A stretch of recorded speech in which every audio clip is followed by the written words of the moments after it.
So I had the honor of meeting Lori when we were in first WSO, World Service Order, and Coptic teacher training together. Lori France is retired from Mott Community College in Flint, Michigan, having spent 20 years in the Michigan school system as a high school teacher and community college instructor. She has studied metaphysics since the mid-1980s and became a Coptic minister in 2007. She facilitates daily study groups via email on A Course in Miracles and continues to study non-dualism and the meaning of oneness from many traditions. And so we are so happy to have Lori here this evening. So, hello everyone. And the topic today is something that Hamid Bey, again, mentions many, many times in his lessons, is there are multiple references to worry and the worry habit. So we're going to explore the idea of not breaking or kicking the worry habit, but dissolving it. Dissolving in a gentle, loving way. So let's begin. Worry is generally a part of our daily thoughts. This might happen. That might happen. Or this other thing could go wrong and definitely not the way I want it to. So the first thing to be aware of is our thoughts, which takes some practice. We are thinking all day long, and most of that time, we are not at all aware of our thoughts. So step number one is to become more aware of our thoughts. What is passing through the mind minute by minute by minute? And Hamid Bey tells us in his lesson, The Art of Happy Living, we must look closely at what our habitual thought patterns are. Are we consciously aware of how our thoughts flow throughout the day? Do we watch negative stuff on the news? And of course, almost everything on the news is negative. Do we watch negative movies, horror movies? Or does a funny comedy suit us better?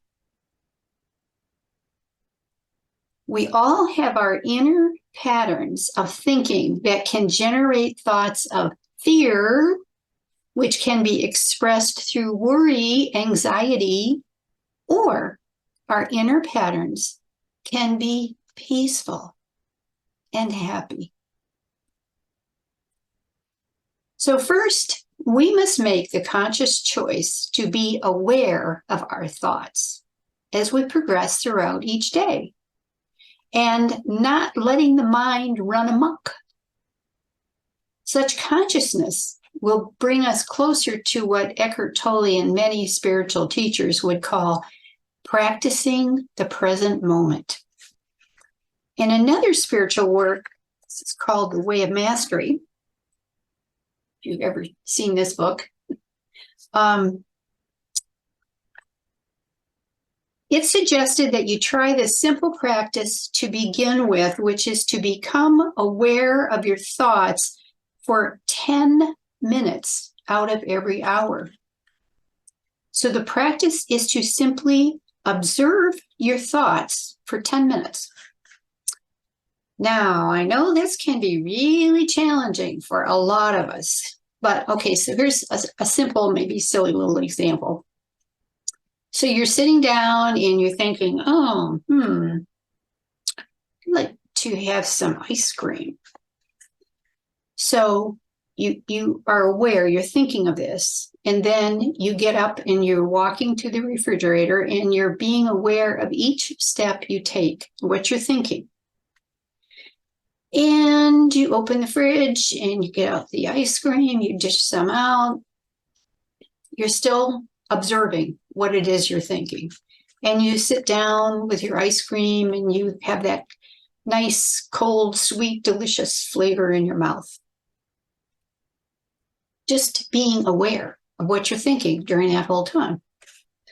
So that's just a simple example, but everything applies to this practice as you become consciously aware of your thoughts. And as you become more aware of your thoughts, as you grow into being conscious for more than just 10 minutes, but actually expand into an observation of your thinking mind throughout the day, you will become much more aware of the quality of your thoughts, whether neutral or positive or negative.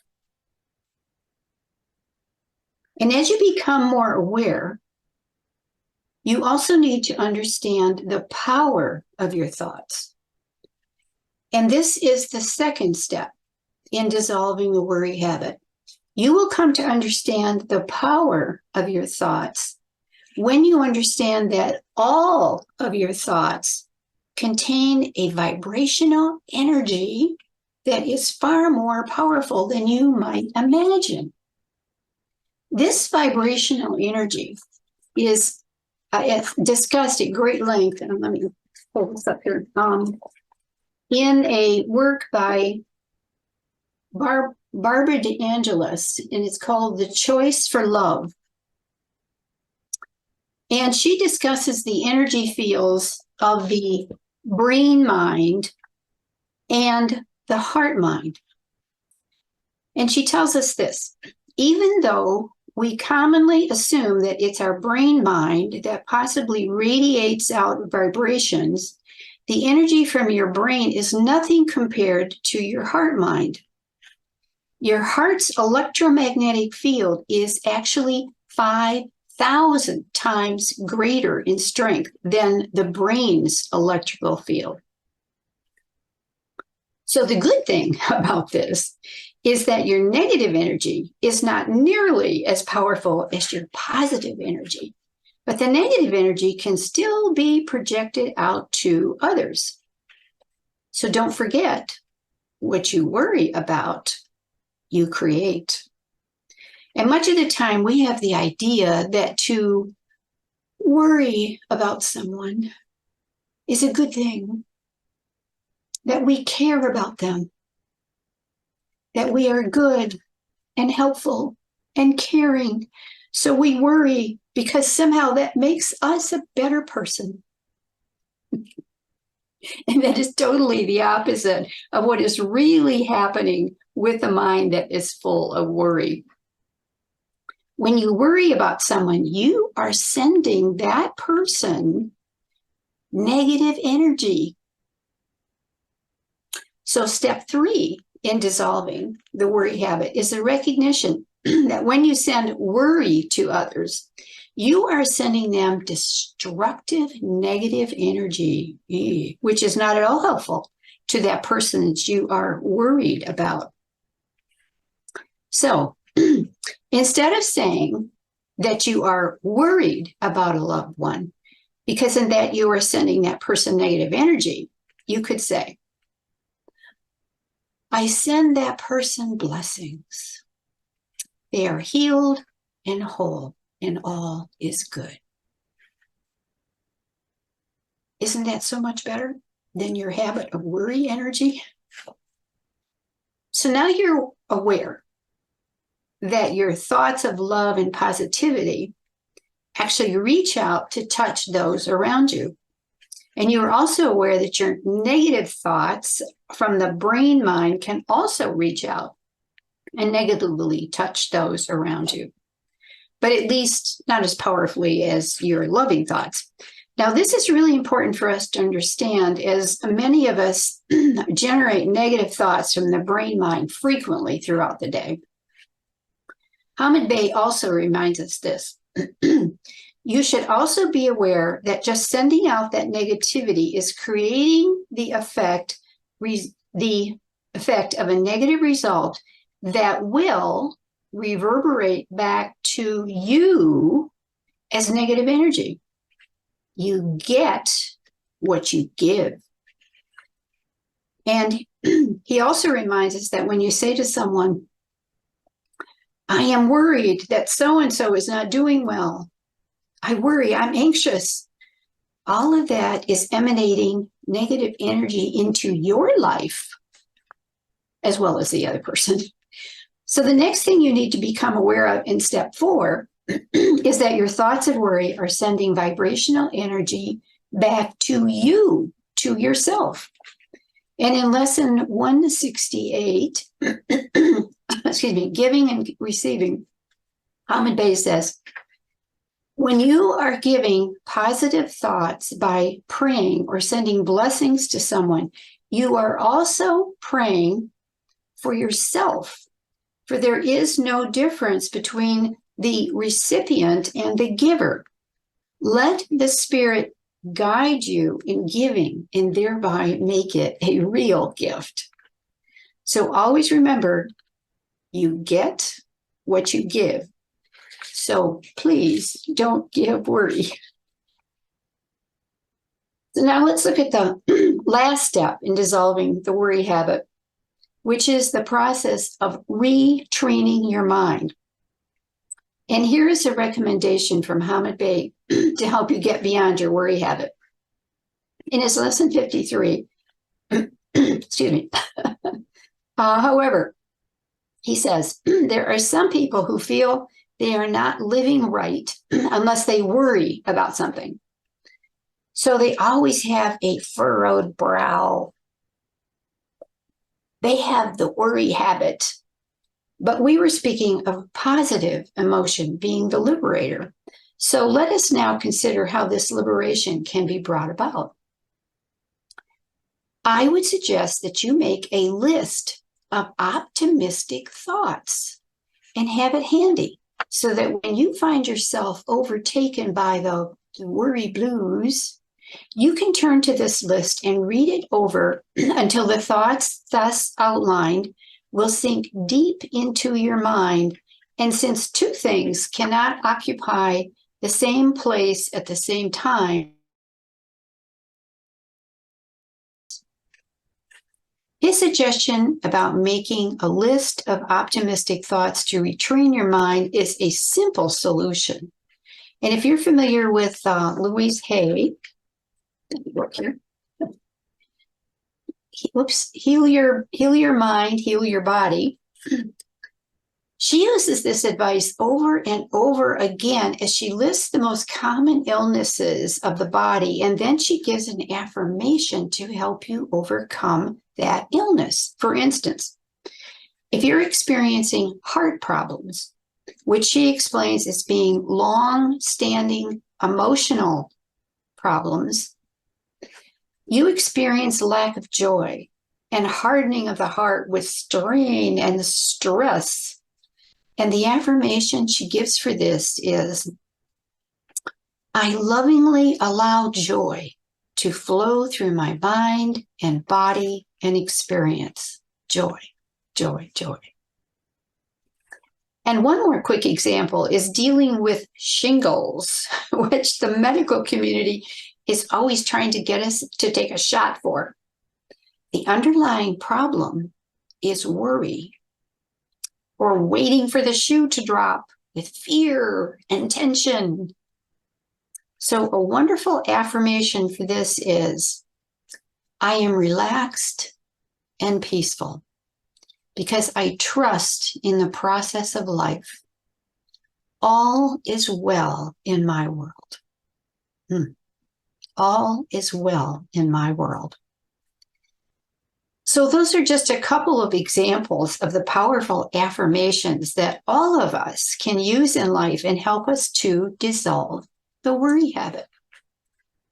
And now to explore another method of dissolving the fear worry habit, Hamid Bey explains the process of using rhythm, like our experiences with tuning forks, and the health benefits of sound therapy. So in his lesson 49, Rhythm and Harmony, he explains, by listening to music, we take on the rhythm of that music, and it can be pleasant regenerating, and relaxing, or irritating, depends on your choice. But sound healing or sound therapy can be very beneficial to peacefully dissolving the worry habit. And he makes another point here that is beyond the music, but still pertains to rhythm. He says, by witnessing the event of a negative nature, and of course, watching the news, then rhythm becomes negative. Therefore, the direction in which we set our mental attention and tune into determines our particular rhythmical tempo. Worry and fear can put us in such rhythm as to create the very thing we worry about or fear. Again, you get what you give. And then he explains to us the opposite power of rhythm, where he says, on the other hand, to return to the fold of healthful, successful, powerful rhythm, we must direct our mind to think of love, friendship, benevolence. For such is the human tuning dial back to spirit. This tuning in causes a surge of invisible power to invade one's whole being. And as if by magic, a positive state of mind is realized. Let us remember that the feeling of the spirit is love.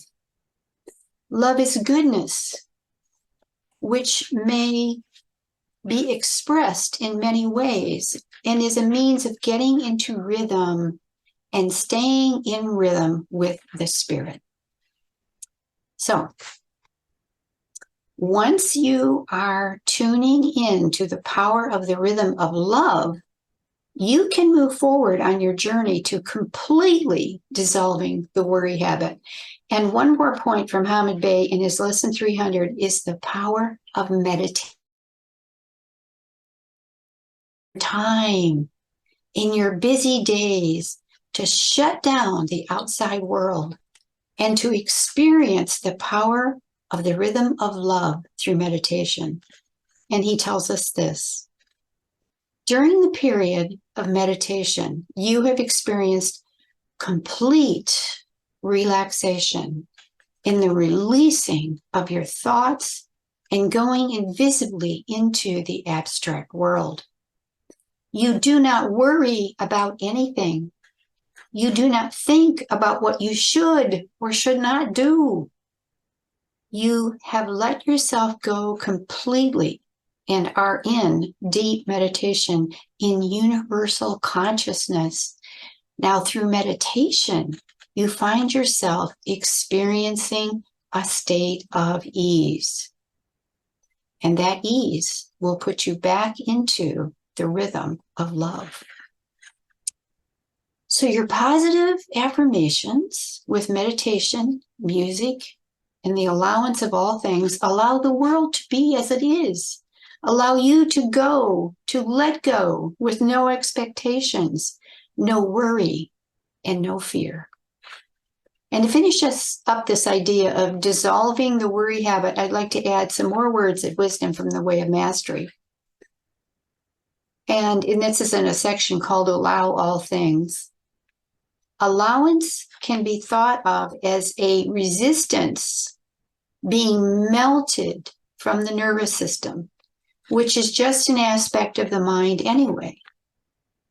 Allowance is like opening the palms of the hands. Instead of holding on so tightly, you simply let go. What do you let go of? The habit of the need to be right. The habit of the need to perceive that the world is a fearful place. The habit of perceiving that you are in lack.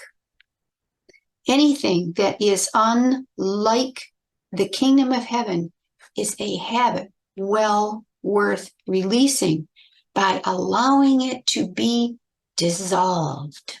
from your mind. So that's it. Become aware of your thoughts, understand the power of your thoughts and how they affect others and you as well.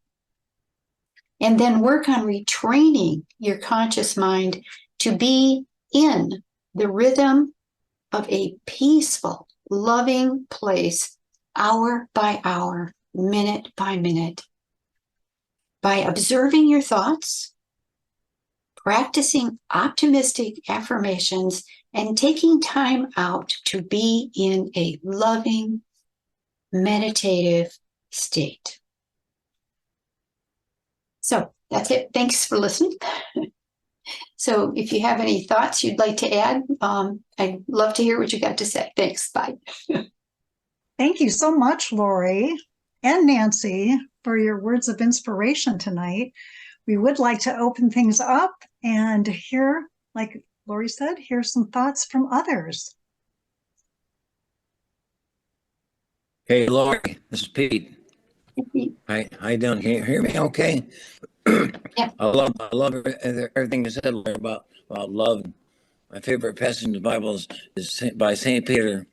Above all, love your other deeply from our heart. So that's you, heart. Yes. Yes, you love capital moment too. Loves it. Yes. Thank you. What a great lesson. Thank you. Lori, I love the reminder that so often in our society we are trained that worry means that you are being caring for others, and Right. particularly as a mother, I think that sometimes we were given the message that good mothering means that you worry about your kids, and other people. So that's just a great reminder that is not that is not really the purpose that we want to put out there into the world, that we, particularly when we're thinking of our children or family members or people who are close to us and loved ones, that we want to put out that positivity, and reframe our concern in a different way. And I love I took lots of notes. Let me see if I can find where I wrote it, but what you had said about I send so-and-so love, they are healed and whole. So thank you so much for that. I appreciate it. Yeah, that's a really good way to let go of the worry part and to understand that what you're doing, is that you want to send positive thoughts, positive, loving thoughts, and not worry thoughts. Definitely. To piggyback on that, I was thinking while you were saying that too, that there are situations where you do want to think about, well, what could go wrong and how can I prevent it from going wrong before it does? Things like even working with Zoom. What are the different contingencies that we can plan for so that things go right? Or like when I'm working with Linda's band and trying to get the sound set up, it's like, okay, where do I position the speaker? Where is it aimed at? Where is it likely to bounce off of? Is there any possibility that it can get into one of the microphones? Can I move it differently? So that, while some people might think of that as worry, I don't really see it that way because I don't have a negative feeling with that. It's more of just paying attention to the details to make sure everything is the best it can be. Yeah, I totally agree. I don't think you're sending worry to that. You are figuring it out, which you should be doing. And it's actually sort of a positive thing, really. You're planning ahead. And you're preventing the negative situation so that it will be a positive outcome. I just thought of the fact that to a couple of people I have said, John's passing. I'm happy for John. So I turned it around to be happy for him because I know where he is and I know that he's having a ball and he's whole and he's healthy. And so the minute I think we're aware of the negative, what is the opposite of what we're feeling and go there and see if that doesn't feel a whole lot better than where you just started to go. So, Yeah. After my wonderful Ron had passed away, I remember a psychic medium had told me that that he was on the other side doing the happy dance. oh yeah. And I thought, oh, that is so cool. I can just see him doing that. Hmm. Yeah, What a great visual. it is. Yeah. Hey, Nancy, this is Pete again. I always remember John saying, eliminate the negative, accent the positive. Exactly. Yeah. So there you go, man. Hmm. Don't mess with Mr. In Between. Yeah, right. He had some great sayings that he would use all the time. Yeah. Oh. Very positive sayings. Hmm. Yeah. I can honestly say John was not a worrier. Not at all. Right. He would always say to me, because whatever I would say was maybe looking back, don't look back. You can't do anything about yesterday. You're in charge of today and tomorrow. So there's traps we can start to fall into, but we just got to,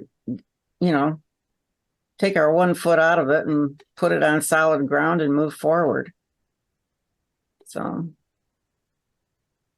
I used to worry about why certain members of my family wouldn't change.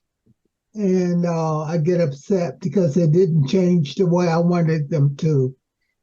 And that used to bother me. I guess it's a form of worry, I guess. Well, I think, Catherine, you wanted them to see the light, so to speak. You Right. wanted them to be happy. Right. You weren't really worrying about them, except for you probably recognized the blocks that were preventing them from happiness. Right. I have a little prayer that when I find myself in that situation, Catherine, that I forgive so and so for not being the person I expected them to be, or not doing what I want them to do. And it kind of separates me from thinking that my way is the best way. Oh, if they would just see the light, particularly when it comes to kids. But, that really puts me back into remembering that they have their own path and their own lessons. And, that I just bless them on their way and kind of wrap them up in some protection and know that, they have to find their own inner guidance, and that my way may not be their way. Right. Thanks, Doug. And yeah, sending them blessings. I think that is so important that you remember to do that. Be blessings to your children, to your family, to whoever. And also that line about they are healed and whole, just send out that very positive vibration and send them blessings on their journey, because we're all on a journey, right? So we are where we are, and maybe we have more lessons to learn. I like that, Laurie. And I'd like to add one more thing too to what you just said. When you're sending out the blessings, you're you're starting at the moment and the place and the pause of gratitude. So it's thank you for healing, or thank you for blessing, or thank you for whatever. I think that's an important thing that we as light workers need to do now at this time and place on Gaia. That's just my own opinion, but I believe that it's more effective. I guess that's a better way to put it. So thank you so much for the talk tonight. I appreciated it. I wish my dad could have heard it. He was the best warrior of the whole world. He could write a book about it, let me tell you. Oh dear. Yeah, right. He probably didn't realize he was worrying either, did he? No, I'm sure he didn't. It was his way of showing how he cared. Yeah. That was a really good message, Laurie. Yeah. I was wondering, could you explain a little bit more about rhythm? I thought that was quite interesting. Oh, okay. Well, there were two types of rhythm going on there. One was like sound, okay, that type of rhythm, which I think we're all familiar with. If you've listened to tuned in on Michael Krachak when he did his sound tuning. Right. And there are many, many sound therapy videos on YouTube that you can listen to. They're helpful because they put you into a very relaxed state, and that's very positive. The other thing that Hamid Bey was talking about was staying in the rhythm of love.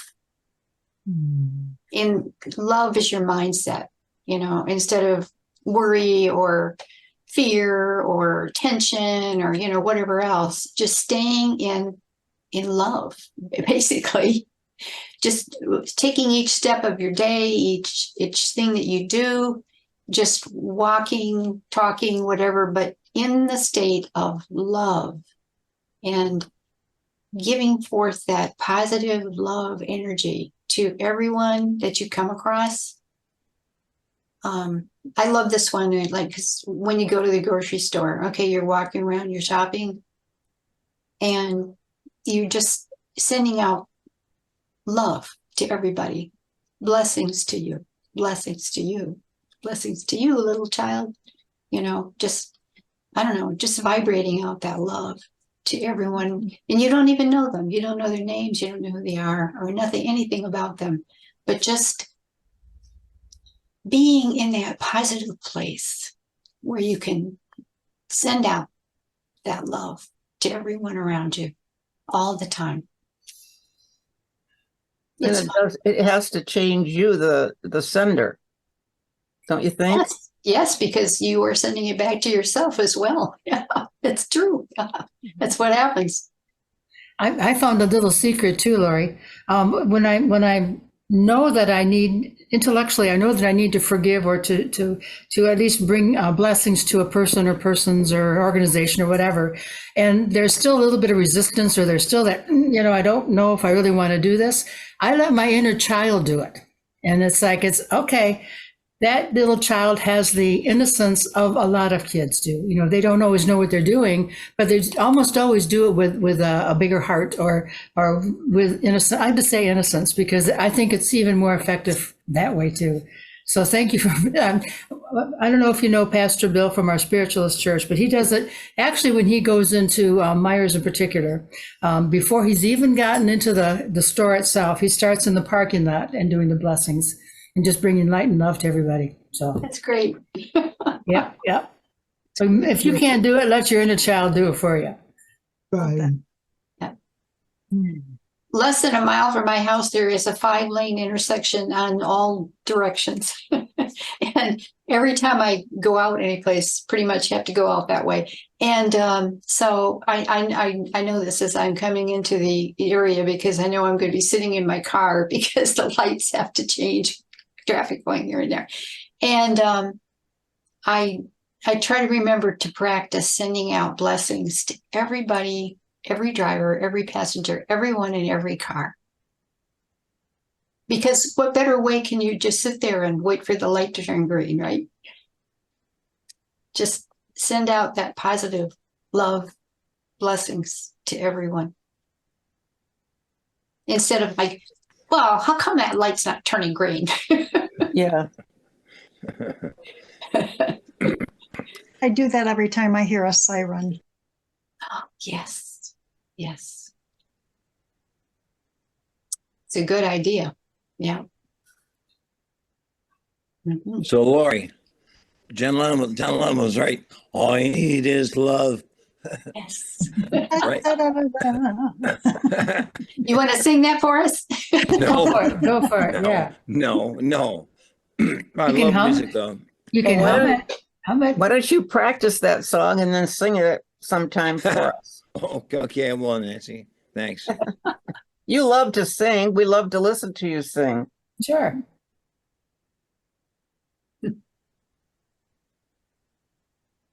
Yeah, that's a good one. Very good one. Mhm. Papa Bay was so advanced thinking. It reminds me of Dr. I watched Dr. Dyer on TV, Wayne Dyer.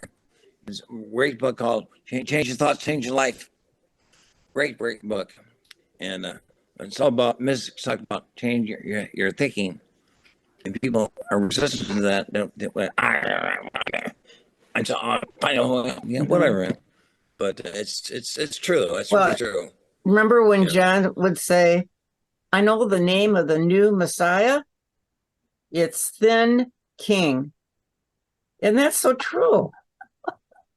Thinking. It's just like what I read out of Hamid Bey's lessons. Mhm. It all starts with the thought. Everything. We are what we say, what we do. Thinking. Yeah. And Laura is right. You can't give away what you don't have. If you want to give love, you got more love to yourself. You know. So it's You need to give out worry and fear. Ooh, you're giving that to yourself.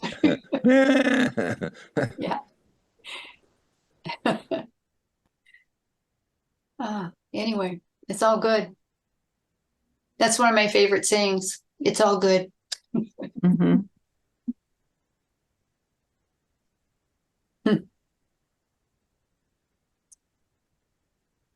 Well, thank you so much. I appreciate your input and your comments. It's great. Oh, we appreciate you, Lori and Nancy. Thank you. What a great reminder, great messages, just multi-layered and multifaceted. Does anyone else have anything that they would like to share before we close tonight?